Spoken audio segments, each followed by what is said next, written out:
What if I told you there was a new technology that, when placed in the hands of doctors and nurses, improved outcomes for children and adults, patients of all ages, reduced pain and suffering, reduced time in the operating rooms, reduced anesthetic times, had the ultimate dose response curve that the more you did it, the better it benefited patients?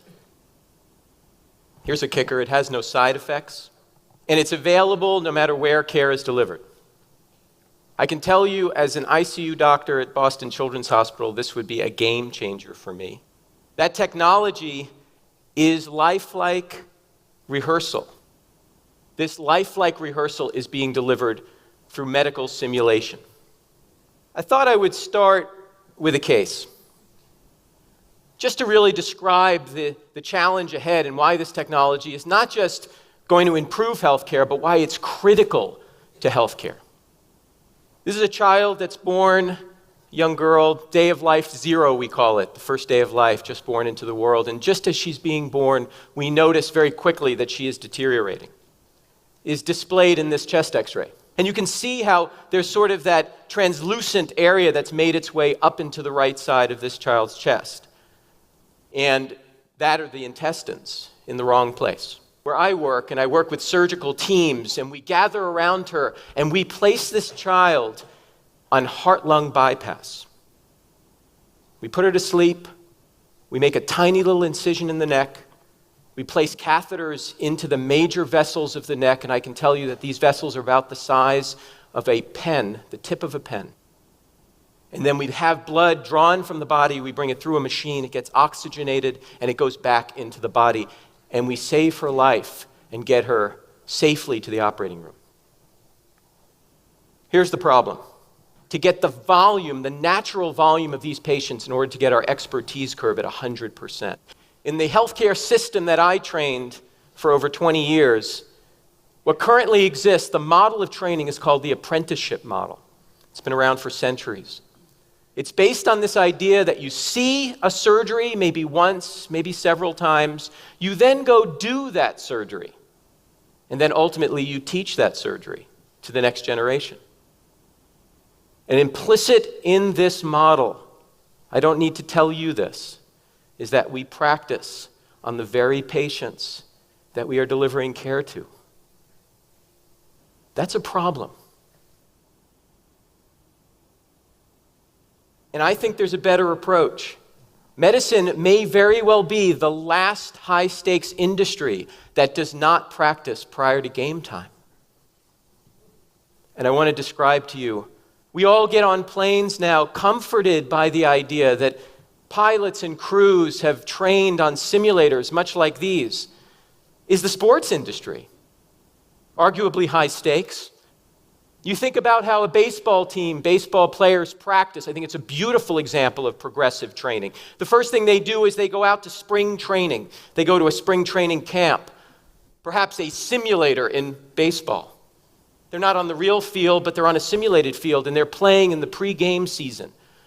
Then they make their way to the field during the season games, and what's the first thing they do before they start the game? They go into the batting cage, and they do batting practice for hours, having different types of pitches being thrown at them, hitting ball after ball as they limber their muscles, getting ready for the game itself. And here's the most phenomenal part of this.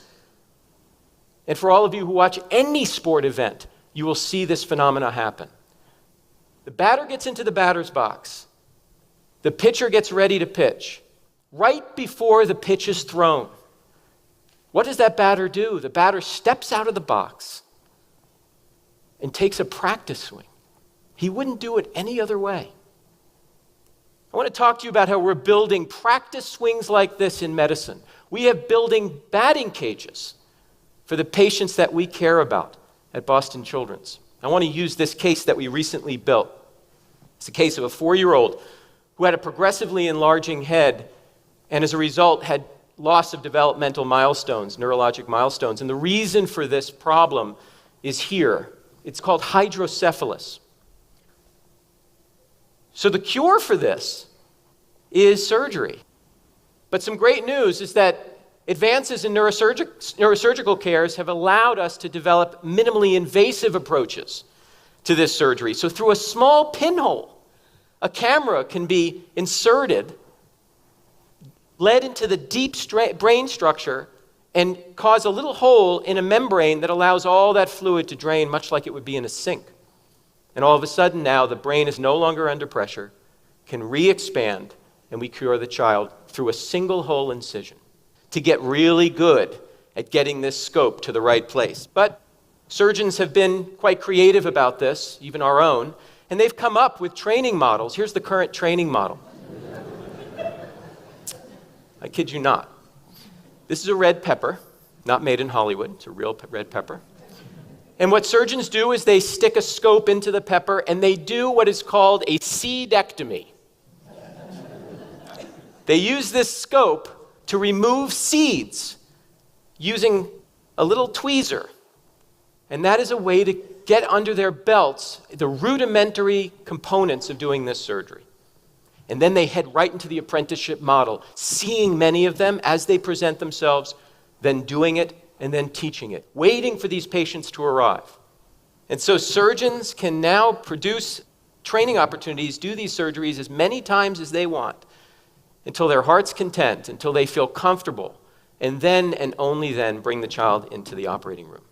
But we don't stop here. We know that a key step to this is not just the skill itself, but combining that skill with a team who's going to deliver that care. And so now we turn to Formula One. And here's an example of a technician putting a tire and doing that time and time again on this car. But that is very quickly going to be incorporated within team training experiences, now as a full team, orchestrating the exchange of tires and getting this car back on the speedway. And so we've done that step. Operative teams are doing the surgery before the surgery. Operate twice, cut once. And the second step to this, which is critical, is we take these teams out immediately and we debrief them. We use the same technologies that are used in Lean and Six Sigma in the military, and we bring them out and we talk about what went right, but more importantly, we talk about what didn't go well and how are we going to fix it. And then we bring them right back in and we do it again. Deliberative batting practice in the moments when it matters most.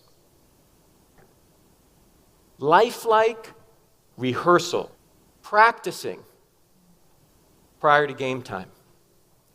Thank you.